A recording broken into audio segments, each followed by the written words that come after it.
And Rotary is a very, literacy and education is a very dear subject to Boulder Rotary Club. Kathy Gebhard is on the Boulder Board of Education for the BVSD and teaches education law at CU Law School. So please welcome Kathy Gebhard.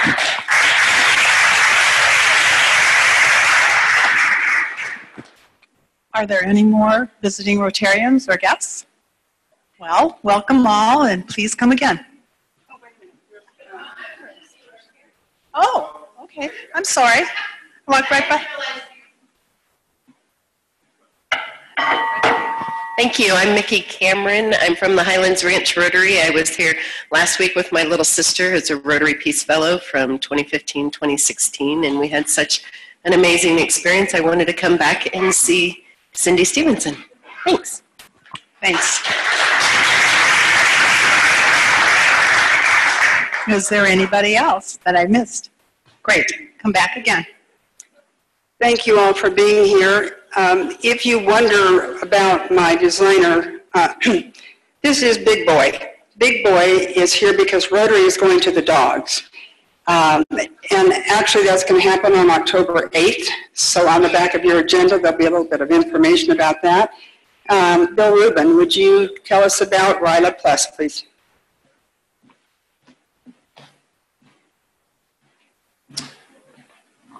So thank you, President Marty, for giving me the opportunity to share with the club a little bit about a new program that RILA has gotten involved with over the last 5 years.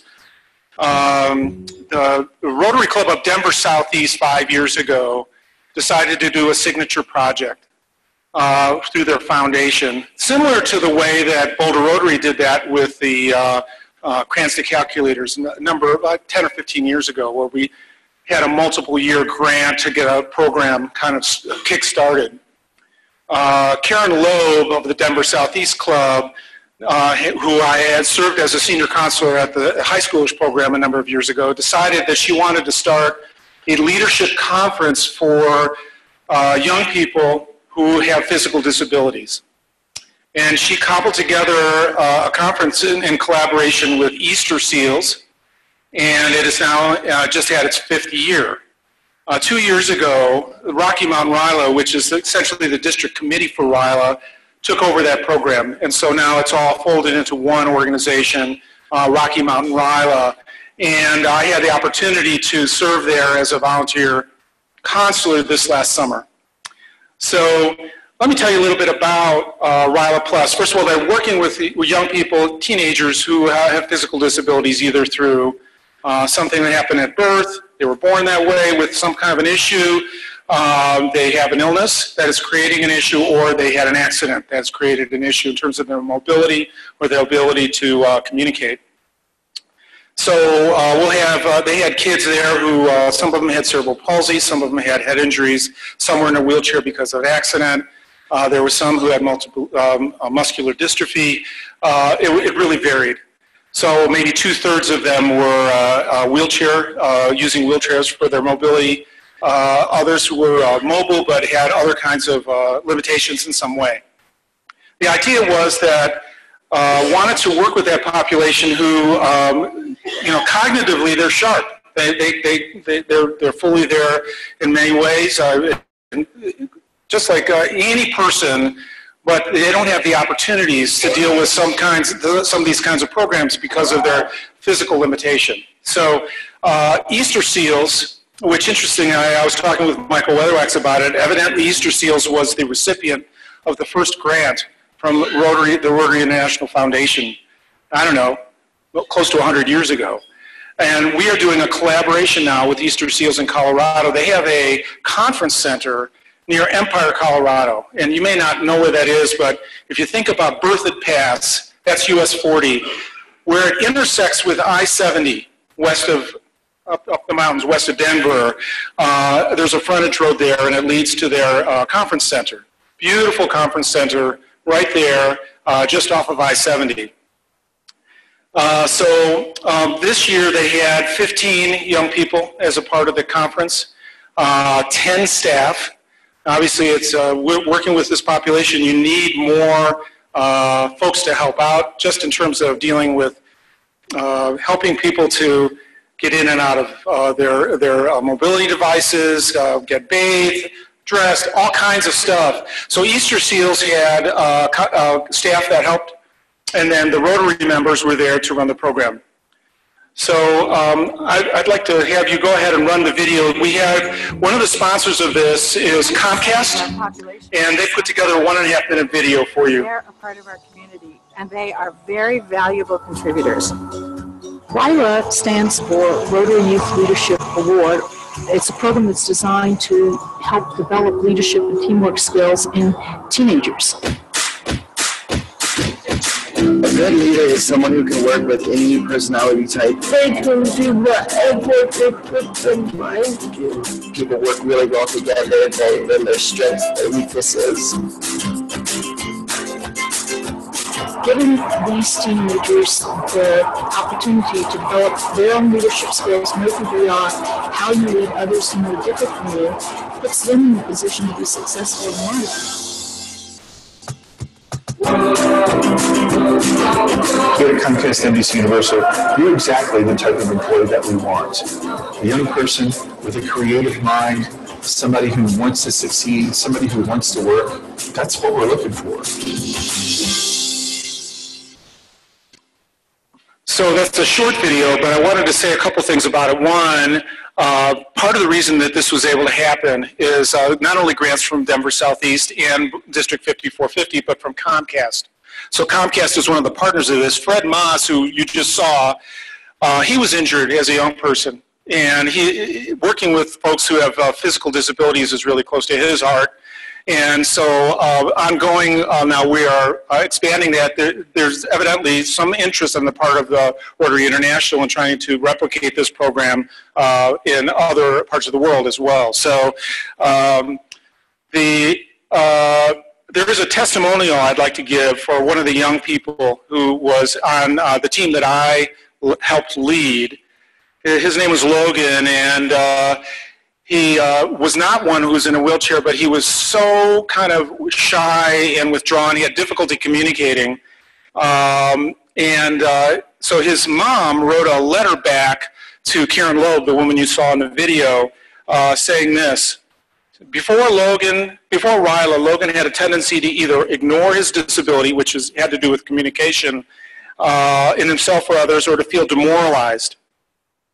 Now he's more open to talking about how his disability affects his life, as well as engaging with others. He readily recognizes his own and others' disabilities and contributions, and has expressed an appreciation for all he can do, as well as the good life and opportunity that he has. And this has contributed to his growing confidence. He's a kid who is, I think, a senior in high school. He's more open to participating in social activities and speaks more clearly. Big deal for him in conversation. Before RYLA, Logan would get stressed out just thinking about talking in front of a group.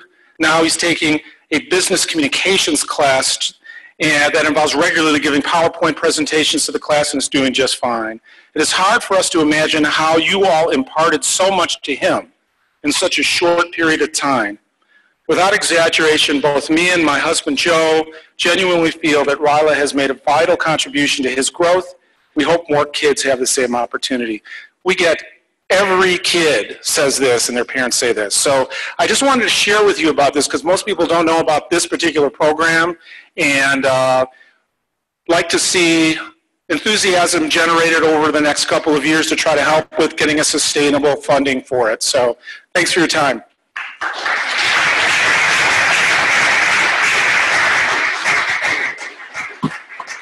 Thanks so much, Bill. Appreciate that.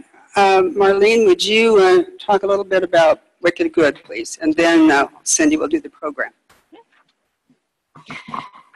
Hi, in case you're wondering, I'm the Wicked Good person, and I'm going a little crazy, baking cookies and wearing funny little things. I'm trying to get the club involved in Wicked Good. It's our biggest fundraiser, and we really need everybody to come to the event. We need everybody out trying to get donations, trying to get solicitations. And so to the effect, we have postcards. And so it'd be really great if everybody could take a stack of postcards, give them out to your clients, put them at your place of work, tell your friends and family about them. And the event's open to the public, and we really want people to come because we'd we'd like to make this the Boulder event for Halloween. We'd like to get, the community involved and look for new members, look for new dollars, and sell this to Boulder. And so I really need everybody to please take some postcards and pass them out and invite your friends.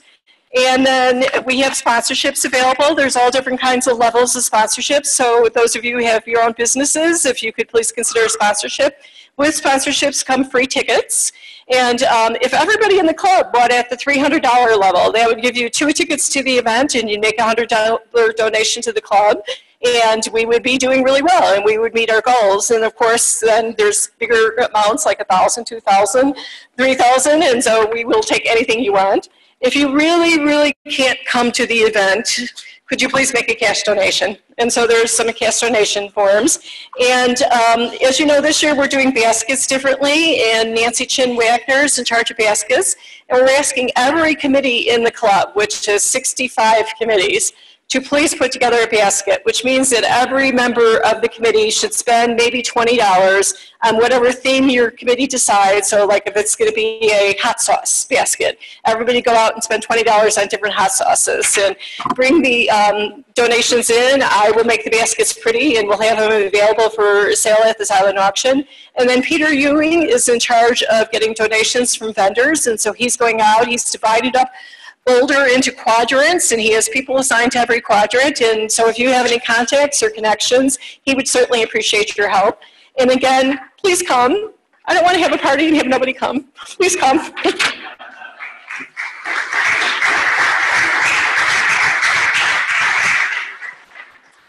It's my pleasure to introduce our speaker, Cindy Stevenson. We have a few things in common called education. She has a very strong belief that the most important thing in this country that we can do is educating our children for the future.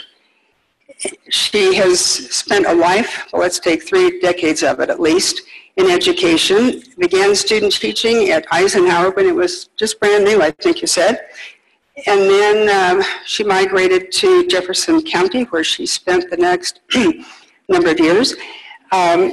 She might be recognized from her picture in the paper when she was superintendent in Jefferson County Schools for 12 years. More recently, she is leading Boulder Valley School District. She's also a 3-degree, I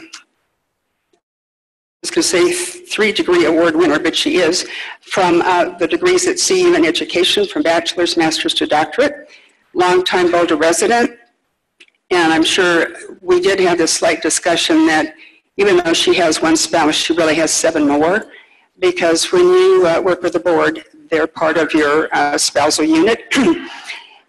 She is here to tell us what's new in Boulder Valley, and so welcome, Cindy.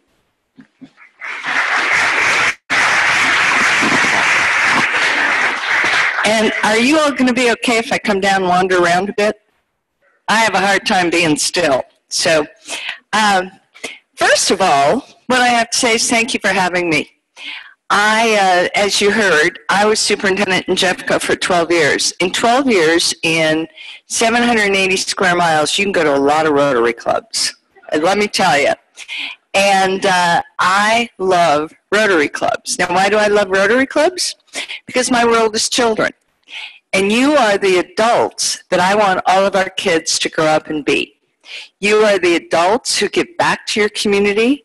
You work on things like polio. I saw the RILA slideshow and how you work with kids. And you are the models for what I want our kids to be. So I love coming here, and I appreciate the invitation. I will also say I think you might be the biggest Rotary Club I have ever attended. And I have attended a lot of Rotary clubs. So congratulations, you have quite a membership. So here's what I'm going to do today for about the next 10 minutes, and I'm going to open it up for questions. I'm going to tell you how I got here, why I'm here, why you ended up with me, of all people. I'm going to talk a little bit about why it makes a difference, what kind of a school system you have, and then I'm going to open it to you. But I'm going to start with the story. So I'm old. I really am old, and I'm jaded, and I'm a little bit cynical. So if you think back at all of the excitement over that, you know, when the moon went in front of the sun and we had our eclipse and everybody was traveling all over the country to find a good place to see the eclipse. And I was a cynic. I was like, really? I've seen an eclipse. I'm not all that excited. Well, on the day of the eclipse, we were traveling around to schools. And during the eclipse, I happened to be at Netherland Elementary School. Now, you have to picture this. I'm out on the back porch and I'm thinking, how long do I have to be here? I'd like to get to the next school. And all of the children come out. And all of the children, of course, have their eclipse glasses. Now, you probably all know at least one child. What's the first thing they have to do with their glasses? They have to have sword fights, you know. So they're having sword fights and they're playing with the eclipse glasses, and I'm watching them thinking, okay, I've seen an eclipse. I don't know, I'm not all that excited about it. But then we get all the kids calmed down. They put on their eclipse glasses and they're all looking at the sky. And spontaneously from all of those children comes this expression, oh, cool. And I suddenly realized, why am I being cynical about this? This is my life's work. My life's work is looking at children and thinking, how do we make you love your world, learn about your world, appreciate your world, and give back to your world? And that's what I saw those children doing. And they were so excited, that expression of, this is so cool. And I realized, yes, that's why I do this work. Because little kids can look at an eclipse and say, this is so cool. And then later, they'll write about it, they'll talk about it, they'll learn about it, and they will internalize it. And the next time they see one, they'll understand it more deeply, and hopefully they won't be a cynic like I am, because they will appreciate and enjoy it. I mean, it was just such a wonderful moment for me, because I thought, okay, that's why I do this work. So let me tell you a little bit about me, and then talk a little bit more about Boulder Valley, and then open it for questions. As you heard, I was in Jeffco for over 40 years. I loved every day of my work. Started as a first grade teacher, ended up as superintendent. And sometimes I used to get up in the morning and laugh and think, their superintendent's a first grade teacher, because that's really was always at my core, is being a teacher. So I went through all the jobs in Jeffco. I was principal of 3 different schools. I was central office. I was just about everything. I supervised principals. And the day the board called me in and said, would you be our superintendent? I kind of looked over my shoulder. I thought there must be somebody standing behind me. And I said, well, okay, I'll do it for a year. So I went in for a year, and a little ways into the year, they said, would you do it 3 more years? And I said, yeah, I'll do it 3 more years. Well, pretty soon it turned into 12 years. And the thing I will tell you is I started as a first grade teacher, I ended as the superintendent, and I loved every day of my work. And I was one of those people who went to work, and I thought, I get to do this, and they pay me. It's amazing. So when I left, I was very sad, and I missed it greatly, but I had 3 years, and then actually Kathy called me, Kathy Gebhardt, and I want to acknowledge our terrific board member, Kathy Gebhardt, who said, would you come in and talk to us? And it took me about 3 seconds, and I said, well, you know, I'm teaching at the university, I'm having kind of a good life, but absolutely, I'll be there.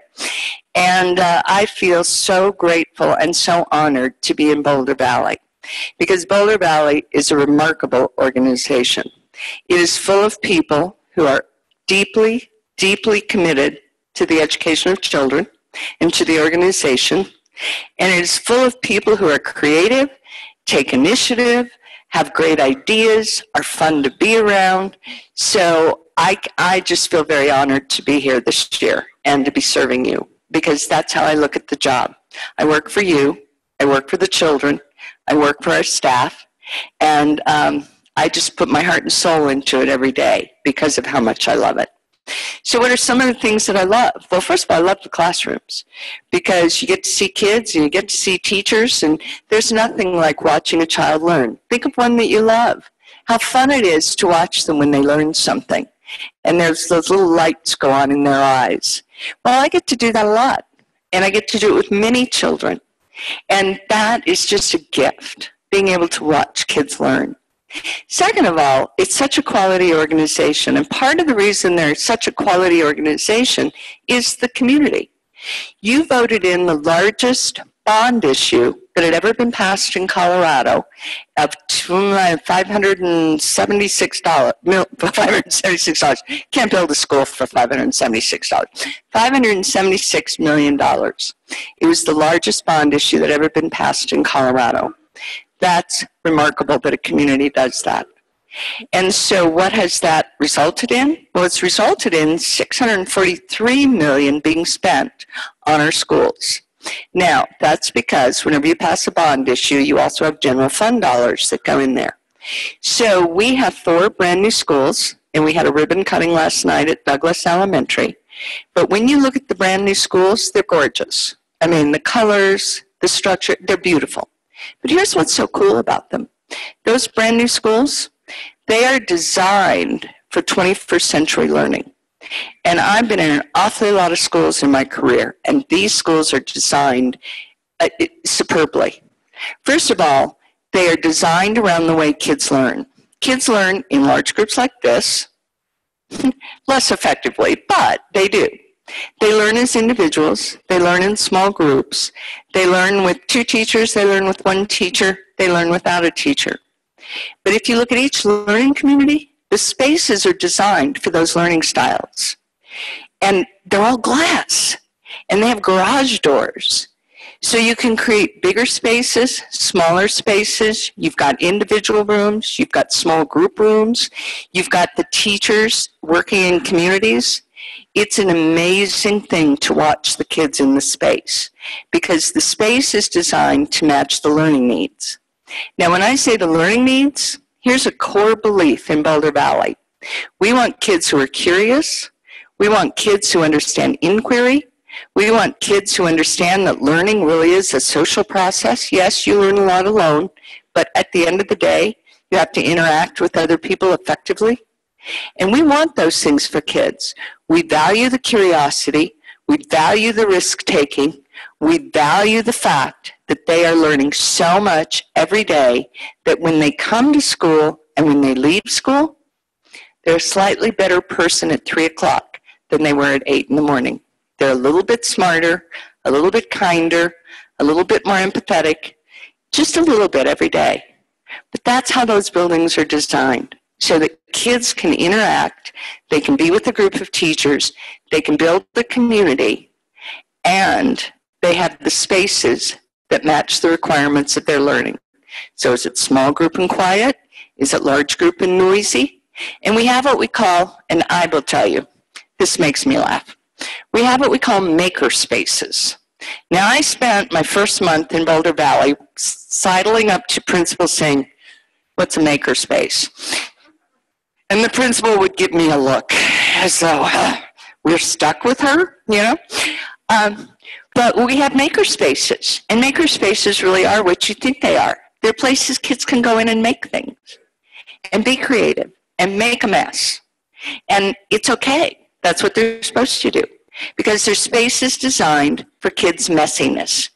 And I just go, well, why didn't we think about that 50 years ago? Kids are messy people. And that's one of the ways they learn, is making a mess. So we've got maker spaces. Here's the other one I did. I'm in schools, and I'd say to the principal, "Can I see the library?" Principal would roll their eyes and say, "Do you mean our curiosity center?" Told you I was old, you know. There's still libraries to me. Well, but here's what I love about it. We're saying to our kids how important it is to be curious. And how do you deal with your own curiosity? You have books, you have technology, you have other people. All of those ways, we have curiosity centers. So now I'm very proud. I go in, I'm in a school, and I go, "Would you like to see the curiosity center?" And people look at me and roll their eyes. But that's just how fun it is to be in our schools. I go in and I watch the kids interact with the environment. I watch the teachers as they create their sense of community. I watch the teaching. And Boulder Valley is a remarkable place to be a child, I have to say. And so I feel very fortunate every day when I get to go into one of our schools.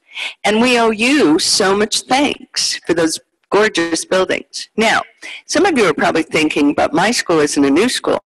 Well, Boulder Valley has been very smart. They get that. So although we talk about our new schools a lot, here's the real bottom line. We expect the same thing from all our schools. And so for every single school in the district, they've received what's called innovation funds. So our elementary schools received $200,000 innovation funds, our middle schools $400,000, and our high schools $600,000. I'm looking at Randy, making sure he nods at me.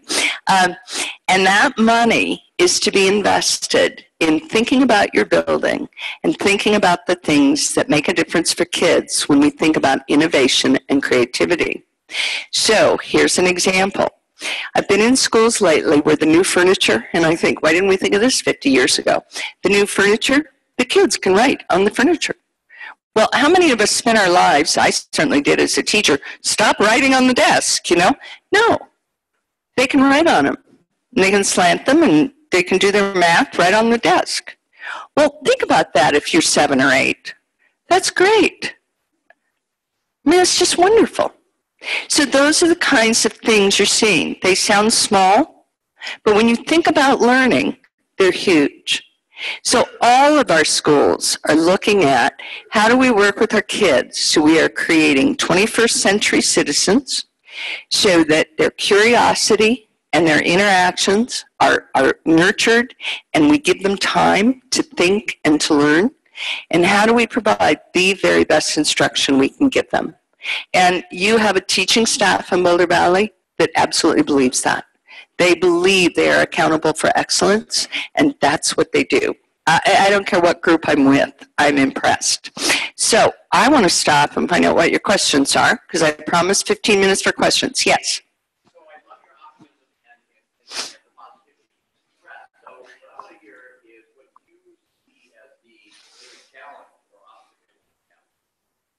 Okay, so the question is, what's the biggest challenge or obstacles? I'm going to use the challenge that I think we have everywhere in America, and Boulder Valley has a huge one, and that's what we call the achievement gap. We have a lot of children who are achieving at incredible levels, and we have groups of children that are not achieving at incredible levels. That is a national issue. But Boulder Valley, because we have so many really high-achieving students, the gaps in Boulder Valley are huge. And it's every day, every year, we have to think about it and work on it. Because if you look at our population, you all know that the demographics in the United States are changing. We cannot afford to have our Latino children or our African American children achieving at a lower level than our Anglo children. So I think the biggest obstacle, the biggest challenge facing us is that achievement gap. And I think the hard thing about the achievement gap is it starts before they get to school. And so we really are going to, at some point as a population, we're going to have to decide, can we begin to do far more intense work with 3- and 4-year-olds before they ever get to school? That's all another topic. So, but I think it's the achievement gap. Yes? Oh, Columbine tragedy. How did we respond to the Columbine tragedy? Well, during the Columbine tragedy, I was an assistant superintendent in Jeffco and moved into the deputy job. It occurred in April, and I moved into the deputy job in July. So I was very, very involved in it. I will tell you that because we didn't know what we were doing, we could do it. When I look back on it, and I think if I ever had to do it again, I don't know if I could. It was the most heart-rending, difficult part of my career. We didn't know what we were doing. We were the first, and it was a horrendous tragedy. And because we didn't know what we were doing, oddly enough, we did a lot of things right. But I will tell you that the thing that happens when you have a major tragedy like that, we had, I don't even know how many people arrived from Washington, D.C., arrived from Denver, arrived from everywhere, coming to help us. So one of the big issues was trying to figure out what to do with all the people who just arrived, who thought they were really important people. And, you know, but it was I can't even express the difficulty of what it was like. It was the saddest, most difficult experience of my career. You can't lose that many children and teachers and just go forward. We had to do a lot of care and concern. We had hundreds of volunteers just taking phone calls. We had everything from rock groups wanting to come to do, benefits to, it was just nonstop. But the really important thing is you have to take care of the people. So there was a lot of effort taking care of the families, and you couldn't ever alleviate their suffering, but we did everything we could to take care of them. We had to take care of the kids, and we had great principals who set up split sessions so we could get the kids back in school, and we had to take care of our own staff and communities. People needed a lot of care and concern.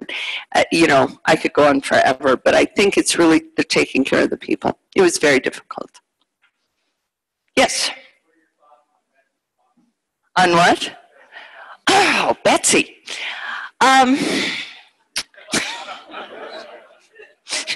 My husband warned me that I might get that question. I didn't think he knew what he was talking about. Well, I guess, okay, this is only my opinion. I am not reflecting Kathy. I'm not reflecting Randy, not reflecting the organization. I like people who are going to be in charge of education to have some pretty deep educational experience. I don't think you would want a superintendent who had never worked inside of a school, who didn't have depth about what happens with kids in school and why is it so important. I think I'm not opposed to parent choice. Parent choice is here to stay, and we're going to have parent choice. Charter schools are here to stay. We're going to have charter schools. We're going to have lots of different ways that people want their children educated. So I am not in any way, shape, or form opposed to the government saying we need to support charters and choice and all that. I support that. I just don't think she really has much depth, and that bothers me. I would like somebody in that department who has depth. And I'm trying to remember who the previous secretary was. I had met him, and he had depth. He'd been superintendent in Chicago. Arnie Duncan, thank you. Arnie Duncan, he had depth. He understood what schools were like. He understood the challenges facing school districts and schools, and I think he just had more depth. I don't think she has a lot of depth. So I'm being nice. Yes?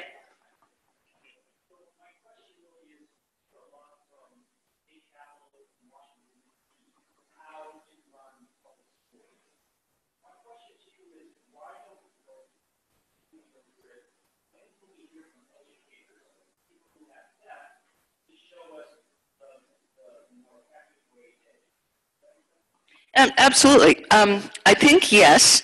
First of all, because I spend a lot of time reading journals and magazines, we do hear that.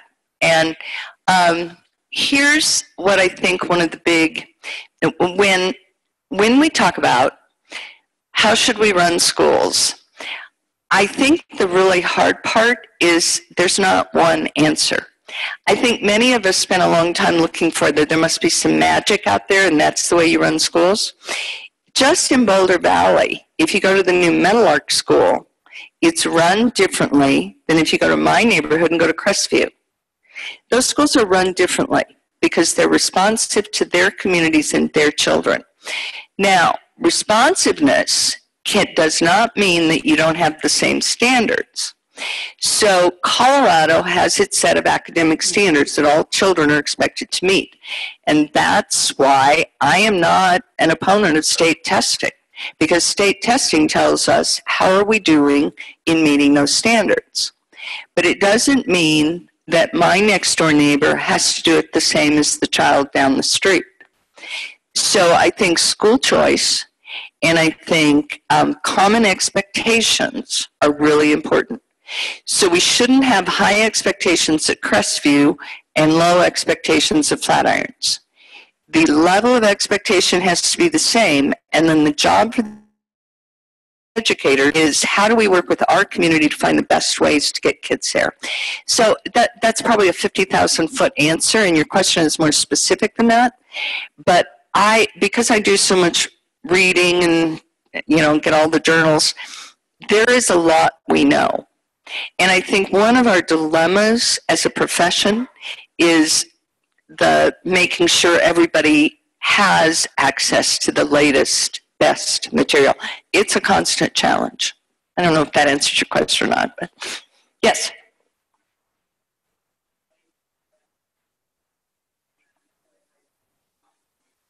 You should be very proud of Boulder Valley.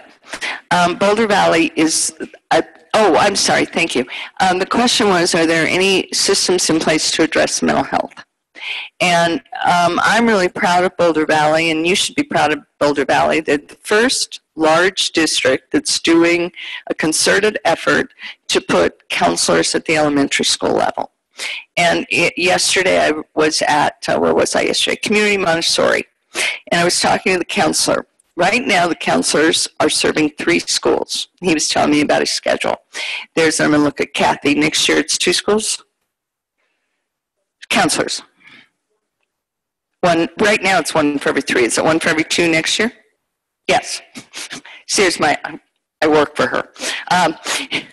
Next year, we're looking at 1 for every 2, and hopefully by the 3rd year to have elementary school counselors. I'm very proud of Boulder Valley, and I listened to the elementary principals last week talk about it. It's amazing how excited they are and how enthused the counselors are. And having started as a 1st grade teacher, you can identify the children very quickly who are going to struggle, who need more, who, in a class of 25, there's just not enough time for them. So I'm very excited about the counselors, and they're very excited.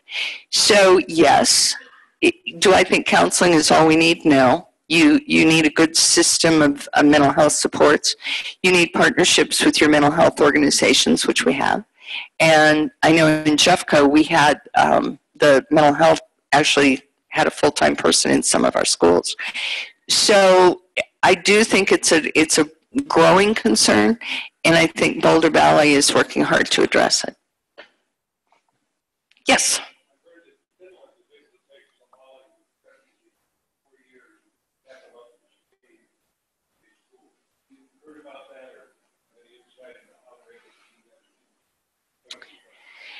I haven't, and I don't, and I apologize for that, and I will try and do a little research because I think that's really interesting. And what I would speculate, but this is total speculation. One of the things we know about the United States is we're a very diverse culture and a very diverse society. And that's on the political spectrum, on the value spectrum, on the religious spectrum. We're a far more diverse country than Finland is.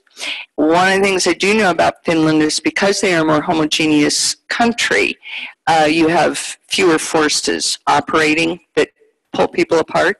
Now, I don't know if that's a good explanation or not. I need to do more research. I just really don't know. Yeah, I need to check into that. Yes?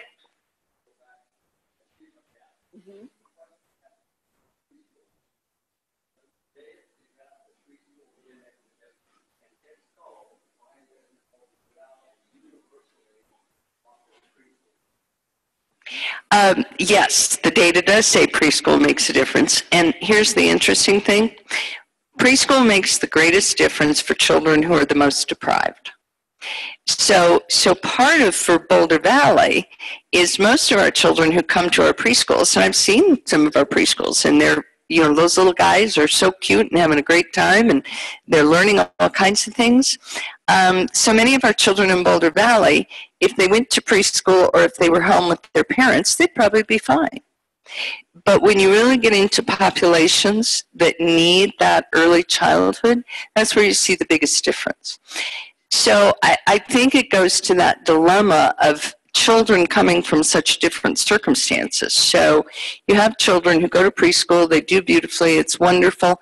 You have children who go to preschool, they do fine, but they're starting. It's like, if the Olympics made America start 300 feet behind another country. That's our dilemma. Boulder Valley does have a strong preschool program, and there, you know, we get a lot of our little neighborhood kids. It is tuition based. That's also part of the problem. And then the state puts in funding for preschoolers, and that's how we support some of the kids that have the financial issues. But yes, preschool makes a difference. Yes? Legalization of what? You know, Kathy, do you know the answer to that? I know we get funding, but... There's some funding that's coming in. You know, I'm not an expert in that area, but if you give me a card, I'll get back to you. I'll get somebody who can get back to you. Colorado has said that, I believe Kathy doesn't go into construction.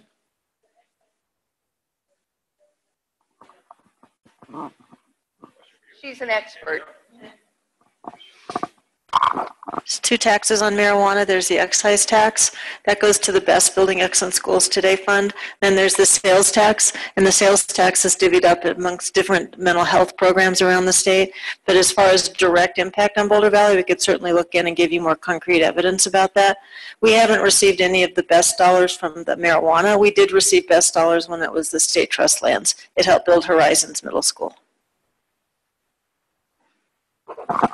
I'm getting the signal, so I'm going to take one more question, then I'll stop. Okay, one more.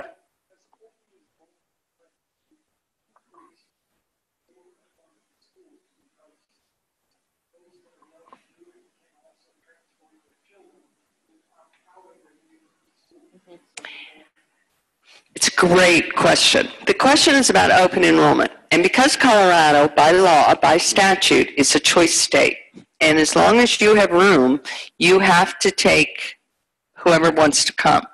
So what you'll see is there'll be schools that maybe won't have any room in second grade, so they don't have to take any second graders, but maybe they have room in fifth grade and they have to take fifth graders. And generally it's done by the lottery. What the research has told us, and there's a big study out of the University of Colorado, the research tells us that open enrollment has led to an increase in socioeconomic status and racial division. It just does. And it's what the statistics tell us. Doesn't mean it's bad or good. Doesn't mean systems can't make it work. But we do know it leads to greater divisions in our culture. Yeah, it does. And yet, we know Colorado. I mean, if you tried to say to people in Colorado, we're going to make you go to your school that you live in, we'd probably have a revolution. Colorado is used to choice, very independent state. People want to make their own choices. So choice works in Colorado, but it does lead to greater divisions. Yeah. So you guys are incredible, and I'm getting the signal. So I'm going to stop. I want to thank you for having me anytime. It's a pleasure to be here. And really, you are an amazingly sized club, because let me tell you how many Rotary clubs I've been to. So thank you.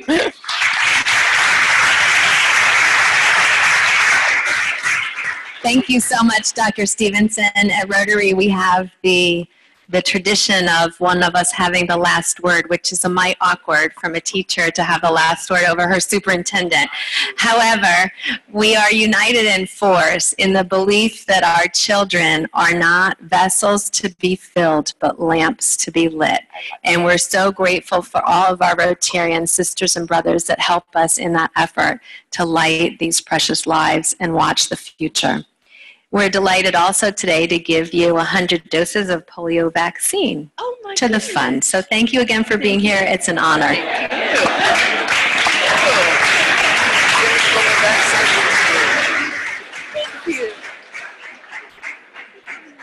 Thank you so much. And now Willie Knierim, another wonderful Boulder Valley teacher extraordinaire.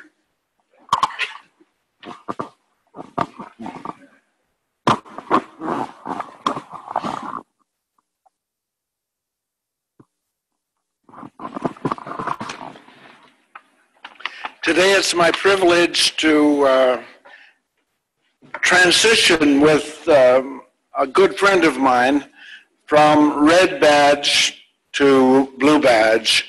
And as I was thinking about how to introduce him, I thought about history. And in history, there are three groups of people. First of all, witnesses to history. We're all witnesses to history. And it doesn't take a great deal of effort to be a witness to history. Secondly, a participant in history. Takes a lot more intentionality to become a participant in history, and all Rotary clubs who've taken on the challenge of eradicating polio are participants in history. And then a third and very special category that very few achieve, and that is making history. And the person I'm introducing is in that special third category. He, from the time he was a teenager at least, has had a love affair with flight. And at 16, he soloed his first plane and landed it in a sandstorm. And from that came the seed of his interest in flight. And so he went to the University of Arizona and got his mechanical engineering degree. And from there, he went into testing Mach 2 engines, which was seminal in its power and effect. From there, he went to NASA jet propulsion testing, and it was there that he made his mark as a pioneer in aerospace, because he invented the rocket chamber recoding machine, which increased the efficiency and the efficacy of the X-15, which was the precursor to Apollo 11 and to our space station and to commercial aircraft technology. And so it's to his credit that he did that. Then he moved to NASA and spent 7 years with the Apollo lunar vehicle development, transfer, and training processes, and worked with all of those household name astronauts that we know about. And so he indeed is a pioneer. At present, he is not history, because he has an active and very productive continuing effect in the areas of virtual reality as he works with his son, and then artificial intelligence, and also he's an extraordinary individual, and if you haven't gotten to meet him, do so. He's wonderful.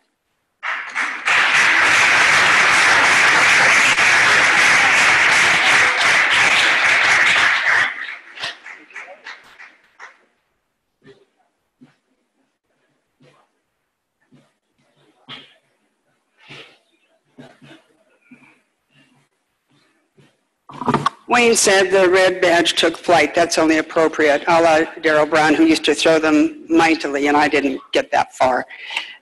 George, would you do the honors with our birthdays, please? Oh, wait a minute. I goofed. PowerPoint, then birthdays. Sorry.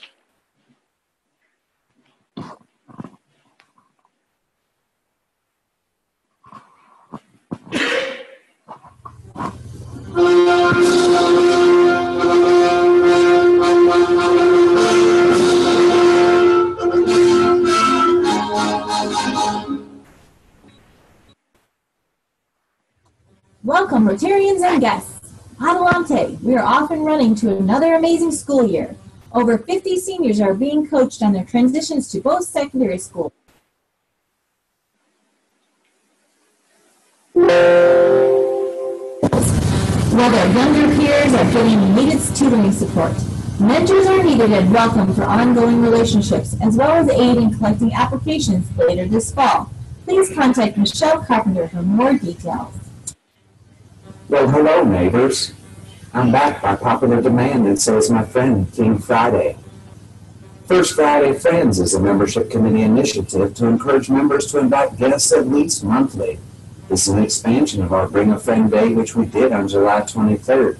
You probably remember, and it was great fun inviting your friends to Rotary. Have them share it with you and invite them monthly on the first Friday or any Friday. Committee briefs. A nominating committee is being formed to put forth the slate of candidates for board of directors. There are 4 open seats, and the president-elect for the 2018-2019 Rotary year. If you'd like to be considered for the selection committee or nominate someone for that committee, please email Michael Brady by Thursday, October 4th. The first Boulder Rotary Book Club meeting will be Monday, October 9th from 5 to 6:30 p.m. If you're attending, please RSVP to Sue Deans. An update from the Scholarship Committee. CTE scholarships were distributed to 12 students to go to Front Range Community College, Emily Griffith Technical College, and Red Rocks Community Scholarships College. Great job, Scholarship Committee. Boulder Rotary Marketplace is just that. The thought came after Tom Price mentioned he had tickets for several upcoming concerts, which he couldn't have used. It raised the question on how others might have a similar need or interest in buying or using tickets or whatever members might have. Rotarians can negotiate the details and decide if exchanged money should be donated. Anybody got Broncos tickets? Next week's program on October 6th is the Rebels Project. The Rebels Project seeks to embrace, support, and connect survivors of mass tragedy and trauma by creating a safe environment to share unique resources, experience, and provide education surrounding the varying effects of mass trauma. One more chance for Hip Hop Pop. Peter Ewing is in the back, or the front, or somewhere, with raffle tickets, with a 1 in 600 chance to win a $3,000 travel voucher, so see him to win. And please attend Rotary Club of Niwot and Rotary Club of Boulder Flatirons annual Niwot Oktoberfest, which is coming up September 30th. Rotary is going to the dogs, Sunday, October 8th, 2 p.m. at Belmont Park. Bring your dogs, your furry friend, and you're going to have a great time. About 15 members responded favorably to this idea when asked last March, so bring your dogs. Look at that cute little puppy on the right. Yes, it's true. Wicked Good is October 27th at the Millennium Harvest House. Forrest? Well, I went to the Wicked Good last year, and it was a great event, and I had lots of fun. Sally, one of the really good things about Wicked Good is the food. I wasn't hungry, but thirsty, and I must have drank me about 15 Dr. Peppers. This has been the Boulder Rotary Club PowerPoint for September 29th, 2017. Now, you know what to do. All together, have a great weekend. Thank you, Daryl and Sally. Standing between you and having a great weekend, and the best place to be on a Friday afternoon is Dr. George. Would you do the birthday honors, please? Yes. Often it seems strange to me that people forget what they want to say, but they always remember what they want to forget. So here's happy birthday to Shelby Barnes, who was brought in club by Roger Smith, classification retail. David Dormer was brought in club by Carol Peterson Gorsuch, and classification investment advisor. He's back in the back. Next, we have Phil DeStefano. He's warming up for the football game. And sponsored by Carl Openshaw. Larry Johnson joined the club, sponsored by Bill Mooney, classification computers, and happy birthday. Thank you, George. This is one of those birthdays that's divisible by 25. And my wife says that's the start of middle old. I'd rather think it's still young old. Anyway, I'm proud to be part of this Rotary Club and everything you do. speaking of what you do, I talked to Fran Ryan's group, and the latest number is 10,250 backpacks that were done this year, and a lot of you helped on that, so thanks a lot.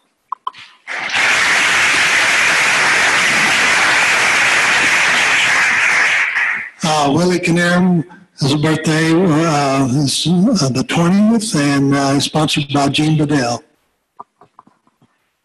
When I graduated from CU, I had 2 contracts in my hand. One from the CIA to be a junior service officer in Virginia, and one to be a 7th grade teacher at Centennial Junior High. Robert Frost is one of my favorite poets. And my most favorite poem of his is The Road Not Taken. 2 roads diverged in a narrow wood, and I took the one less traveled by, and that has made all the difference. I made the right choice, and I loved all of my time in Boulder Valley.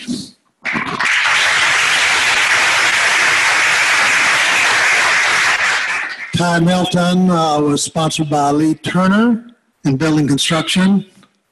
One of the benefits of doing this, if they don't sit at the table, you get to pronounce their name any way you want to. So this is Gene Schlossen, brought in club by Jerry Kahn, Credit Union.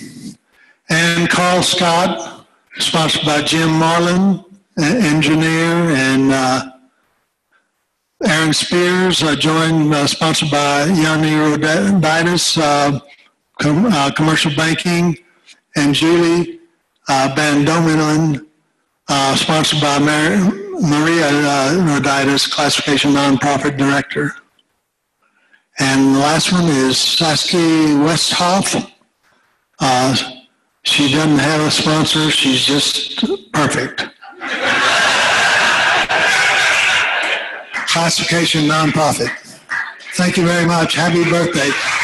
I'd like to encourage everybody to sit up here. This birthday thing is to honor the members of this club, which are our most important product. So be sure and sit at the table and say whatever you want to say. It's your one chance of the year to say anything. Thank you so much, George. Appreciate it. We're so glad to have the Rodites. We know that Boulder gets a lot of wind. They tried to go to San Croix, but the winds were blowing in the wrong direction, so I think you got blown back home. We're glad for that and glad that you're safely here. One last comment. You have a flyer, Walk with the Doc, on a table. And although we typically don't support activities other than those sponsored by Rotary, the doc in question is Nelson Trujillo, one of our members. So in my thought of doing things that might help us become a little bit smaller groups, I thought we might, if that's is of interest, show up on October 14th and run a little bit and take a walk around Coot Lake. It is a closed lake now. For those of you who were in Boulder years ago know that it might have been different, but that's not true now. So on that cheery note, next Friday is First Friday Friends. Hi, how are you? Speak up, oh great wise one. The journals, I know. She said that she heard back from the teacher that the students were so excited. This was their most favorite day with the journals, and the journals are there if you haven't picked it up. On that cheery note, did I forget anything else? Okay, 3 bells and happy week.